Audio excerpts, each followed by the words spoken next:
lastly, as promised, a special comment about the president's address last night. Only this president, only in this time, only with this dangerous, even messianic certitude, could answer a country demanding an exit strategy from Iraq by offering instead an entrance strategy for Iran.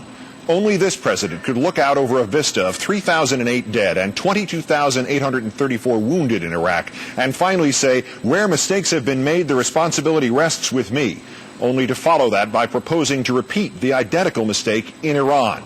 Only this president could extol the thoughtful recommendations of the Iraq Study Group and then take its most far-sighted recommendation, engage Syria and Iran, and transform it into threaten Syria and Iran, when al-Qaeda would like nothing better than for us to threaten Syria, and when President Ahmadinejad would like nothing better than to be threatened by us.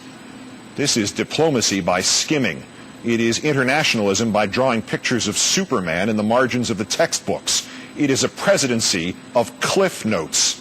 And to Iran and Syria, and yes, also to the insurgents in Iraq, we must look like a country run by the equivalent of the drunken pest who gets battered to the floor of the saloon by one punch, then staggers to his feet and shouts at the other guy's friends, "Okay, which one of you is next?" Mr. Bush, the question is no longer what are you thinking, but rather are you thinking at all? I have made it clear to the Prime Minister and Iraq's other leaders that America's commitment is not open-ended, you said last night.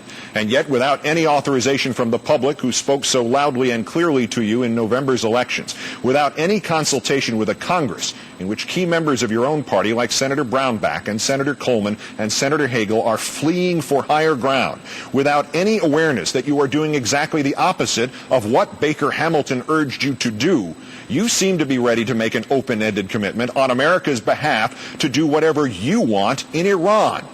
Our military, Mr. Bush, is already stretched so thin by this bogus adventure in Iraq that even a majority of serving personnel are willing now to tell pollsters that they are dissatisfied with your prosecution of the war. It is so weary that many of the troops you have just consigned to Iraq will be on their second tours or their third tours or their fourth tours. And now you're going to make them take on Iran and Syria as well? Who is left to go and fight, sir? Who are you going to send to interrupt the flow of support from Iran and Syria? Laura and Barney? The line is from the movie Chinatown, and I quote it often. Middle of a drought, the mortician chuckles, and the water commissioner drowns. Only in L.A. Middle of a debate over the lives and deaths of another 21,500 of our citizens in Iraq, and the president wants to saddle up against Iran and Syria. Maybe that's the point, to shift the attention away from just how absurd and childish is this latest war strategy that is for the war already underway, not the one on deck. We are to put 17,500 more troops into Baghdad and 4,000 more into Anbar province to give the Iraqi government breathing space. In and of itself, that is an awful and insulting term. The lives of 21,500 more Americans endangered to give breathing space to a government that just turned the first and perhaps the most sober act of any democracy, the capital punishment of an ousted dictator, into a vengeance lynching, so barbaric and so lacking in the solemnities necessary for credible authority that it might have offended the Ku Klux Klan of the 19th century. And what will our men and women in Iraq do, the ones who will truly live and die, during what Mr. Bush said last night will be a year ahead which will demand more patience, sacrifice, and resolve? They will try to seal up Sadr City and other parts of Baghdad in which the civil war is worst. Mr. Bush did not mention that while our people are trying to do that, the factions in the civil war will no longer have to focus on killing each other, but rather they can focus anew on killing our people. Because last night the president foolishly all but announced that we will be sending those 21,500 poor souls over, but no more after that. And if the whole thing fizzles out, we're going home. The plan fails militarily, the plan fails symbolically, the plan fails politically. Most important, perhaps, Mr. Bush, the plan fails because it still depends on your credibility. You speak of mistakes and of the responsibility resting with you, but you do not admit to making those mistakes. And you offer us nothing to justify this clenched fist towards Iran and Syria. In fact, when you briefed news correspondents off the record before that speech, they were told once again, if you knew what we knew, if you saw what we saw, if you knew what we knew was how we got into this morass in Iraq in the first place, The problem arose when it turned out that the question wasn't whether or not we knew what you knew, but whether or not you knew what you knew. You, sir, have become the president who cried wolf. All that you say about Iraq now could be gospel. All that you say about Iran and Syria now could be prescient and essential. We no longer have a clue, sir. We have heard too many stories. Many of us are as inclined to believe you just shuffled the Director of National Intelligence over to the State Department because he thought you were wrong about Iran. Many of us are as inclined to believe you just put a pilot in charge of the ground wars in Iraq and Afghanistan because he would be truly useful in an air war next door in Iran. Your assurances, sir, and your demands that we trust you have lost all shape and texture. They are now merely fertilizer for conspiracy theories. They are now fertilizer indeed. The pile has been built slowly and with seeming care. I read this list last night before the president's speech, and it bears repetition because its shape and texture are perceptible only in such a context. Before Mr. Bush was elected, he said nation building was wrong for America. Now he says it is vital. He said he would never put U.S. troops under foreign control. Last night he promised to embed them in Iraqi units. He told us about WMD, mobile labs, secret sources, aluminum tubes, yellow cake.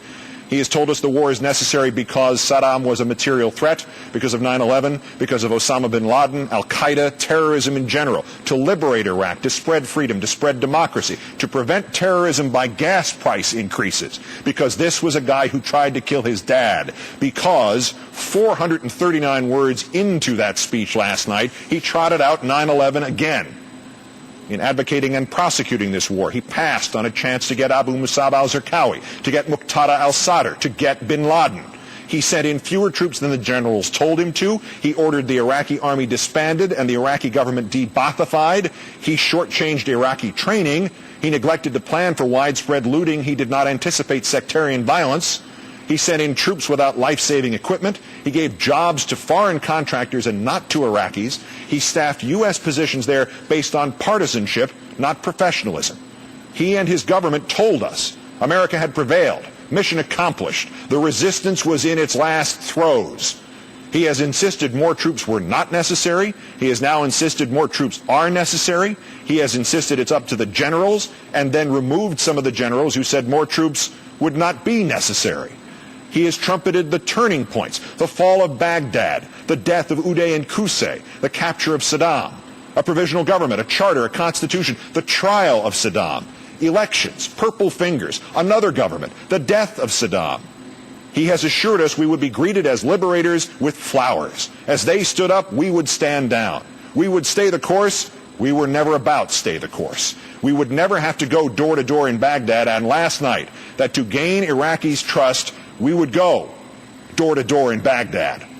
He told us the enemy was Al-Qaeda, foreign fighters, terrorists, Baathists, and now Iran and Syria. The war would pay for itself. It would cost $1.7 billion, $100 billion, $400 billion, $500 billion. Last night's speech alone cost us another $6 billion. And after all of that, now it is his credibility versus that of generals, diplomats, allies, Democrats, Republicans, the Iraq Study Group, past presidents, voters last November, and the majority of the American people.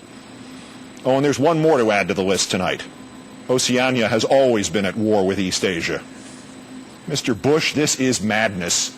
You have lost the military. You have lost the Congress to the Democrats. You have lost most of the Iraqis. You have lost many of the Republicans. You have lost our allies in this.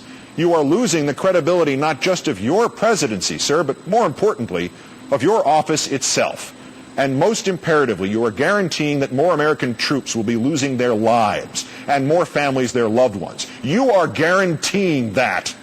This becomes your legacy, sir. How many of those you addressed last night as your fellow citizens you just sent to their deaths? And for what, Mr. Bush?